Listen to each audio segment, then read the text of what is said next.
O que significa uma coisa pertencer a um conjunto? Primeiro, gente, quando eu falo pertence, eu falo, por exemplo, que A pertence a A, é uma relação onde eu estou relacionando elementos de um conjunto, elementos com conjuntos.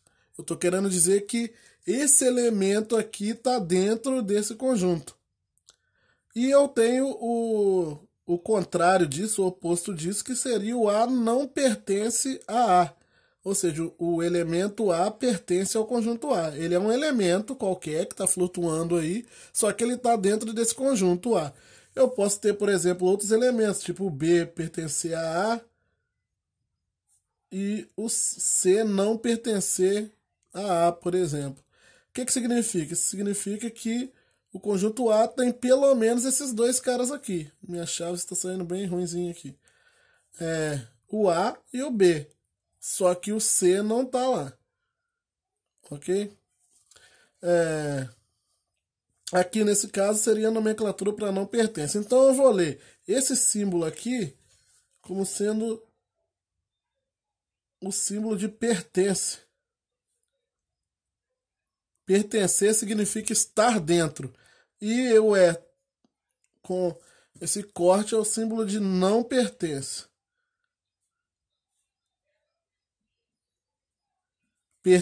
Não pertence quer dizer que aquele elemento não está dentro daquele conjunto. Uma outra relação que às vezes traz confusão na cabeça dos alunos ou de quem está aprendendo teoria dos conjuntos pela primeira vez é a relação de inclusão do contido e não está contido. Porque as pessoas começam a confundir inclusão com pertinência, com pertencer, não pertencer. Inclusão, gente, a de contido e não contido, para começar, é uma relação que eu só vou estar relacionando de um conjunto com outro conjunto e não elementos com conjuntos. Então, para eu falar de estar contido, não está contido, tem que ser de conjunto para conjunto. E um conjunto está contido no outro quando todos os elementos dele pertencem também ao outro. Então, eu vou criar dois exemplos. Deixa eu ver se eu já não criei aqui atrás. Ah, tá, eu criei um exemplo, vai chegar daqui a pouco. Então, eu vou deixar ele chegar. Então, o conjunto A está contido no conjunto B, significa que todos os elementos de A também são elementos de B. Todos exatamente são elementos de B. Não quer dizer que B só tenha os elementos de A. B pode ter mais elementos, mas todos os de A tem que estar nele. E não está contido quer dizer que pelo menos um elemento não está. Cuidado com essas afirmações que eu estou falando. Vocês viram a palavra que eu usei, pelo menos um. Então, por exemplo, se o A tiver 5 elementos e um desses 5 não está em B, então o A não está contido em B. Então, esse símbolo aqui é o símbolo de estar contido. E o símbolo, esse cortado, é o símbolo de não estar contido.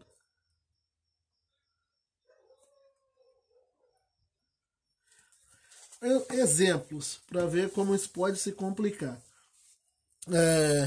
Eu dei aqui, coloquei aqui alguns conjuntos W, X, Y, Z, U. Eu vou começar a fazer algumas perguntas. Por exemplo, o conjunto X está contido em W? Ele está contido, porque o 2, o 4 e o 6 pertencem a X e pertencem a W. Todos eles pertencem a X e também pertencem a W. Então, W está contido em X. Agora, o conjunto W está contido em X? Perdão, o de cima X está contido em W. O conjunto W está contido em X? Não, porque existem elementos de W que não estão em X. Então, não está contido. O conjunto Y está contido em W? Não, né? Porque tem o 0 aqui no Y que não está em W. Se tiver um que não esteja, o conjunto todo não está. O conjunto X está contido em Z? Não, Z está aqui no cantinho. 1, 2, 6, 2, 4, 6. Então, falta no X tem o 4, no Z tem o 1. Mas qual é o número que está fazendo atrapalhar tudo. É o 1 aqui do Z? Não, é o 4 aqui do X. Se o Z tivesse aqui um 4, por exemplo, em algum lugar dele aqui, vai calhar aqui o negócio. Se eu tivesse um 4 aqui, por exemplo, o X estaria contido em Z, mesmo tendo esse 1 sobrando aqui, não é problema nenhum. O U, por exemplo, ele está contido. O U está contido em Z, o U está contido em W, o U está contido em X. Então, essa seria a ideia da relação de estar contido, não está contido. A relação de inclusão. Um outro exemplo que eu deixei aqui. Tá certinho. Um outro exemplo que eu deixei aqui seria esse, onde eu tenho aqui vários conjuntos A, B, C, D e F aqui. E aí eu vou começar a fazer algumas perguntas. Tomem cuidado com elas também para vocês verem como essa parte é rica em detalhes. Se eu te perguntar, o C, conjunto C, está contido em A? Está contido, porque o 1 é elemento de C e é elemento de A. É o único elemento de C e também é elemento de A. Está contido. Ok? Agora, o F está contido em A? É a pergunta. Olha a cara do F.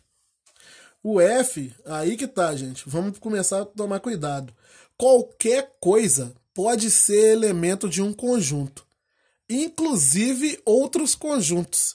Se você observar aqui, ó, dentro do conjunto F você tem o conjunto C. É o conjunto C aqui representado, só não está representado com a letra C maiúscula.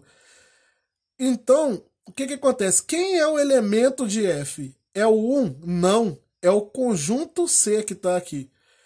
E aí eu te pergunto, o conjunto C é um elemento de F, ele é elemento de A? Ele é elemento... Ah, perdão.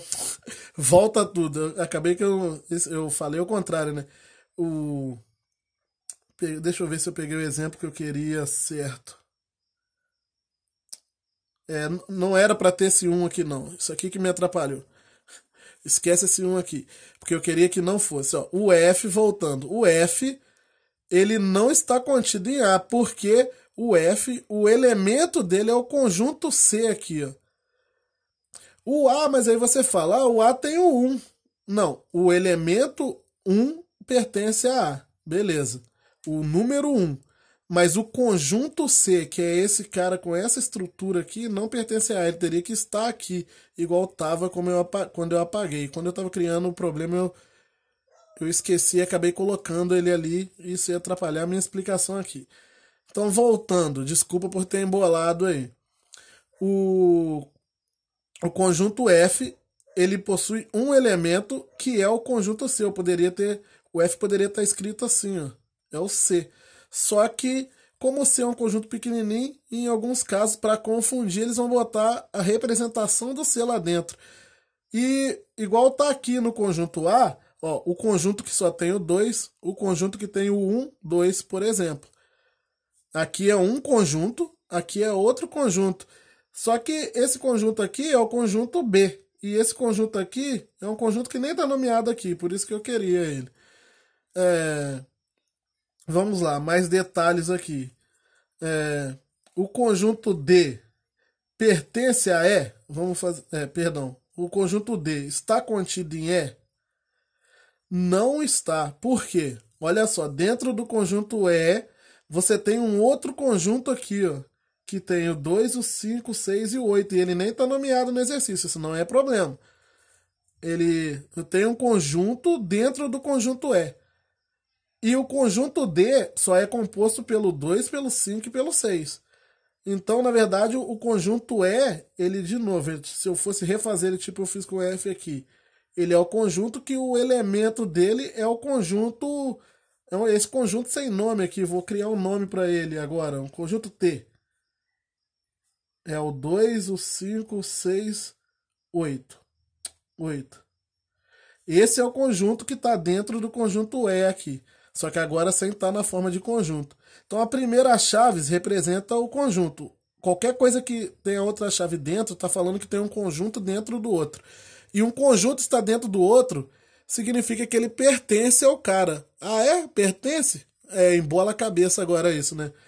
Por exemplo, o conjunto C, ele pertence a um conjunto F. Sim, um conjunto ele pode pertencer e estar contido em outro conjunto. Por que que ele pertence ao conjunto F? Porque ele está dentro de F. Eu não falei que tudo que está dentro de um conjunto é um elemento daquele conjunto? E se é um elemento, quer dizer que ele pertence. Então, se eu tenho um conjunto dentro do outro, quer dizer que aquele conjunto pertence ao outro. Agora, uma outra pergunta. O conjunto B. O conjunto B, por exemplo, ele tem os números elementos dele é o 1 e 2. O B está contido em A? Está contido em A.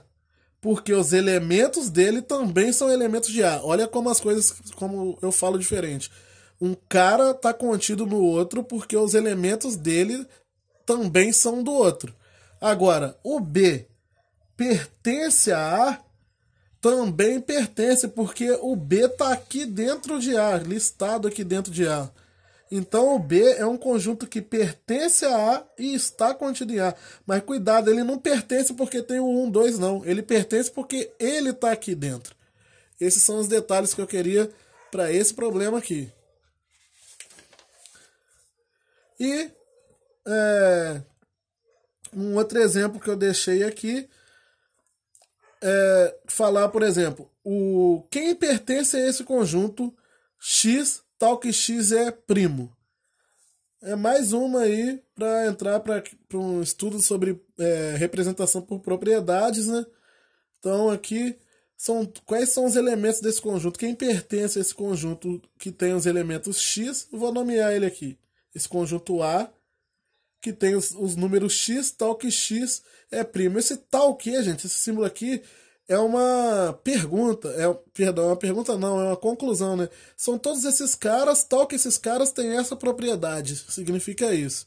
Os caras que pertencem a esse conjunto são todos esses aqui que possuem essa propriedade aqui. Esse tal que faz essa ligação entre os elementos do conjunto e a propriedade que ele tem. Então, são todos os x, tal que x é um número primo. Então, aqui está quem? O 2, 3, 5, 7, 9? Não, né? 9 não é primo, não. 11, 13 e por aí vai. E uma última coisinha para terminar essa segunda parte é falar sobre igualdade de conjuntos. Eu só consigo dizer que um conjunto é igual ao outro se eles possuírem os mesmos elementos, tá, gente? Então, por exemplo, desse grupo de conjuntos aqui, eu posso falar que o B é igual ao D. B é igual a D, ok? Eu posso falar que mais algum conjunto é igual ao outro aqui. Eu não posso falar que o A é igual a esses outros. Eu não posso falar que D e B são iguais a C só porque tem o 3, 5 e 7 aqui. Ele pode estar contido no outro, ele pode pertencer, mas igualdade tem que possuir os mesmos elementos. Uma coisa que eu ainda não falei é que conjuntos não precisam estar em ordem. Eu poderia ter um conjunto G aqui, que possuísse os elementos 5, 7, 3, e esse conjunto G também é igual ao conjunto D e conjunto B, porque possuem os mesmos elementos. E aqui embaixo um conjunto F que está na forma de propriedade, são todos os X que possuem essa propriedade aqui de estar entre 1 e 7. Então o F, se eu fosse listar ele aqui, seria o 1, o 2, o 3, o 4, 5, 6 e 7 aqui, os elementos dele. O conjunto E, para quem observou, pode estar se perguntando, mas e o conjunto E? Você não falou dele ainda. Eu coloquei ele aqui para mostrar um outro tipo de conjunto, que são os conjuntos infinitos. É outro que eu vou falar dele mais para frente também, mas já adiantei sobre ele aqui. O conjunto E é o conjunto dos números ímpares. Todos nós sabemos que os números ímpares são infinitos, eles não acabam nunca. Então quer dizer que esse conjunto E aqui também tem infinitos números, e eu representei a propriedade dos números ali dentro do conjunto.